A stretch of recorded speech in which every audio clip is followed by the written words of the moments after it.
katulad nga din sa interview ko, si EDC, parang nakaka-excite kapag makikita mo yung future. Kasi si Kuya Edo yung sagot niya pang futuristic talaga.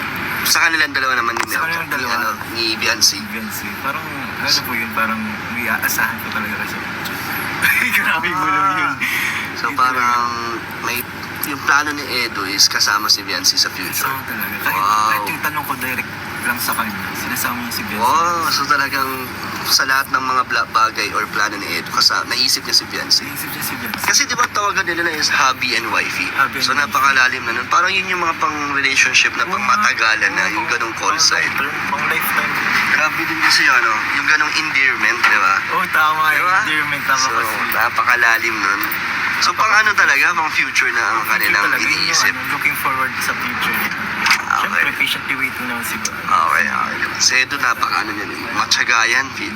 Talagang alam kong ano yan. Aantayin niya si Beyonce. Nasa nakikita ko sa mga vlogs nila, ganun na talaga sila. Tsaka maganda doon, yung tawag dito yung tampuhan nila, mabilis lang.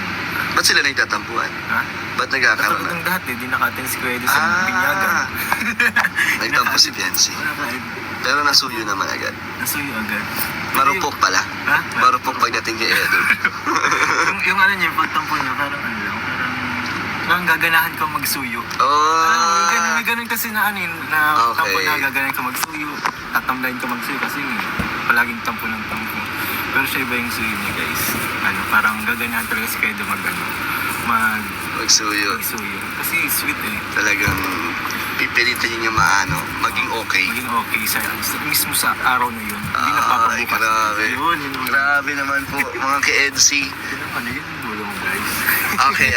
Ito, mukhang mas malupit to. Jom